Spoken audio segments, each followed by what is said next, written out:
Hello दोस्तों, नमस्कार। Myself doctor Girish Gupta, senior endoscopic spine surgeon working in Raman ji hospital, Mahli Yojana, Jagatpura, Jaipur. तो दोस्तों, जो पार्ट फर्स्ट में मैंने आपसे बात की थी कि टी-लिप सर्जरी की कहाँ कहाँ ज़रूरत पड़ती है, अब हम आपको बताते हैं कि टी-लिप सर्जरी होती क्या है।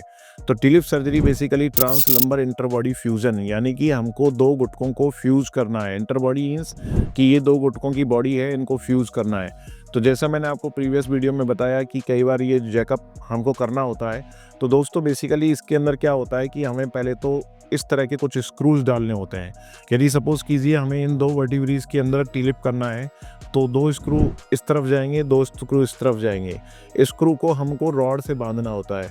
रॉड से टाई करने के बाद में हमें सपोज़ करो इस लेवल पे टी-लिप करना है, तो इसका जो इंटरवर्टिब्रल डिस्क है, इस डिस्क को बाहर निकाल दिया जाता है और बाहर निकालने के बाद में इनके जो दोनों गुटके हैं, इनके एंड प्लेट्स को अच्छे से प्रिपेयर किया जाता है, जिससे जो हम बोन ग्राफ्ट डालने वाले हैं, बोन ग्राफ्ट बहुत अच्छे से उसके अंदर फ्यूज़ हो जाए।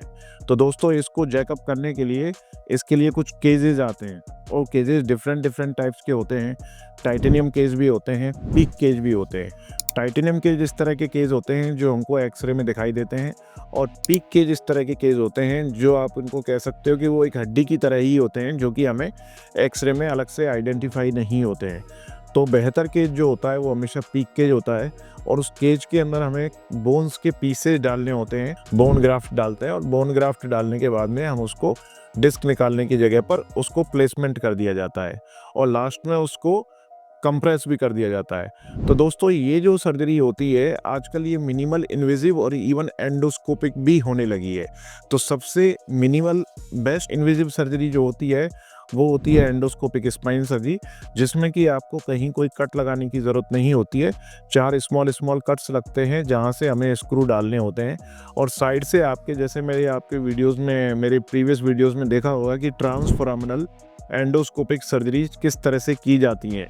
तो दोस्तों, साइड से एक कट लगाया जाता है हार्डली 8 मिलीमीटर का, और उसके थ्रू एक वायर डाला जाता है, और वायर के थ्रू उसमें से केज पास कर दिया जाता है। तो this is the least minimal invasive surgery.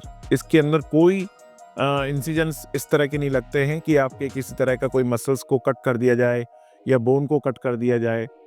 तो ये बेस्ट सर्जरी होती है जो कि एंडोस्कोपिक टी-लिप होता है, जिसको हम एंडोस्कोपिक फ्यूजन भी बोलते हैं। सेकंड सर्जरी जो होती है टी-लिप में, वो होती है आपकी मिनिमल इन्वेजिव, जिसमें कि उसी तरह से 4 स्क्रूज डाले जाते हैं, लेकिन केज डालने के लिए आपको एक कट लगाया जाता है, और कट लगाने के बाद से उसके अंदर केज डाला जाता है। तीसरे नंबर की सर्जरी होती है माइक्रोस्कोपिक टी-लिप। माइक्रोस्कोपिक टी-लिप में ये होता है दोस्तों कि उसमें स्मॉल कट लगता है, और स्मॉल कट लगने के बाद में वही प्लेसमेंट उसी 4 स्क्रूज का किया जाता है, देन केज डाला जाता है। और लास्ट सर्जरी जो होती है, जो कि ऑलमोस्ट ऑब्सोलेट हो चुकी है, जो कि है ओपन सर्जरी। तो ओपन सर्जरी आजकल मोस्ट ऑफ स्पाइन सर्जन्स आपको एडवाइस नहीं करते और ना ही वो लोग करते हैं। तो दोस्तों, ये एक संक्षिप्त में आपको टी-लिप सर्जरी के बारे में बताया। इसमें जो ध्यान देने वाली बात होती है, आपको पोस्ट ऑपरेटिव वही आगे झुकना, वजन उठाना, उकड़ू बैठना, जमीन खाट पलंग पर सोना, सीढ़ियाँ चढ़ना उतरना, जमीन पर आलती पालती लगाकर बैठना, ये सब काम 2 से 3 महीने के लिए बंद किए जाते हैं। और दोस्तों, ये सर्जरी से आपको तुरंत रिलीफ मिलता है। ये सर्जरी 100% सेफ होती है। आपके जो पैरों में ऊपर से नीचे खिंचाव आता है किसी मरीज को, तो उसमें तुरंत से आराम मिलता है। सूनापन, भारीपन में काफ़ी हद तक पहले दिन ही आराम मिल जाता है। बाकी के यदि कोई न्यूरोलॉजिकल सिम्टम्स हैं, जैसे कि मैं प्रीवियस वीडियोज़ में बात करता आया हूँ, उसमें आपको धीरे धीरे आराम मिलने की उम्मीद रहती है। तो उम्मीद करता हूँ दोस्तों, आपने टी-लिप सर्जरी के बारे में इस वीडियो के माध्यम से काफ़ी अच्छा समझा होगा। फिर भी आपके कोई क्वेश्चंस या कोई क्वेरी हैं तो कमेंट के माध्यम से मुझे बताइए, और हम आपको उसको पूरी तरह सही करने की कोशिश करेंगे। और यदि आप किसी तरह की कंसल्टेंसी चाहते हैं ऑनलाइन, तो दिए हुए नंबर पर आप हमसे संपर्क करें।